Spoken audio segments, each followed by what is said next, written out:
Traffic cameras are the new safety thing, and they've never been a safety. They've never been proven to be a safety device. They've been proven to be an absolute predatory device with no exceptions. First time I got in camera enforcement issue was Red Light Camera Committee of San Diego to stop it. One intersection there was generating almost $1 million a month from a place that didn't have a single accident related to that 3 years prior to the cameras going in. And after that, it went up to $1 million a month. We fixed the timing, and the signal timing incidents almost went to zero, went way down. And then they went back and adjusted the timing to go back up. But the key element of that, what we discovered in the camera contractors thing, is they had a clause in there, one, that you can't fix it when you put the cameras in and put the money up. So you've got a defect, you monetize it. What's worse is that the defect in the engineering was predetermined before they put the camera up to make sure it was going to be profitable to be there. This camera thing was completely crazy. We looked at Chicago a few years ago and it was crazy. I can't keep saying crazy because I can't even imagine how it would go any higher. Well, right now, the city of Chicago, on speed limits, signal timing, and everything else, all these non-complying settings, is writing 250,000 citations a month just off of photos. 250,000 a month in one city.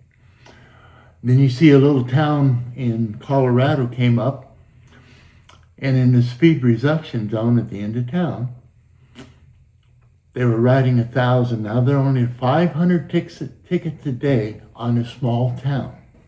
When it goes from highway speeds down to 35 miles an hour, and the enforcement threshold is 5 over the 35, and the 35 is an invented number, and there's nobody out there that knows how the risk range of a speed is to be applied, and the fact that they're using speed limit as a literal term when in fact it's a misapplied term.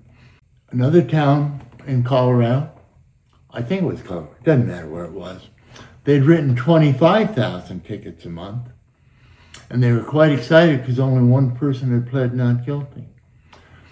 These cameras are going in with an abbreviated system to increase the fine collection while eliminating due process, which violates federal due process rights to make sure you got equal protection and everything that they're doing is fact-based and uniform. None of that is true. We're now losing people in mass, 10,000 a year. That's like I said, more than we lost in Vietnam. We have cameras going in with no quality control checks, no quality controls on if it's properly set or not, if it's a gotcha camera. In other words, the people are otherwise driving safe and driving safer conditions, but it's an entrapment device, which means that at the end of the day, it's never going to stop a single accident.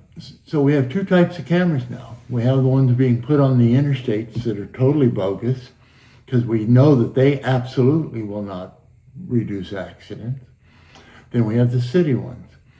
Everybody's cashing in, but the problem is the actual premise that they're using to establish them has no correlation from a safety perspective, number one. Number two, if you get a picture in the mail 2 weeks after an accident, it didn't stop any accidents.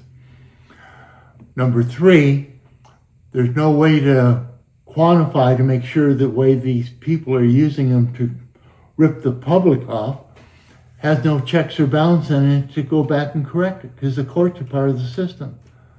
The courts literally live off these traffic fines, and they're the biggest opponent of stopping it. They're all part of the system. They're not there to worry about the rights of the public. They're worried to make sure that the revenue stream is maintained.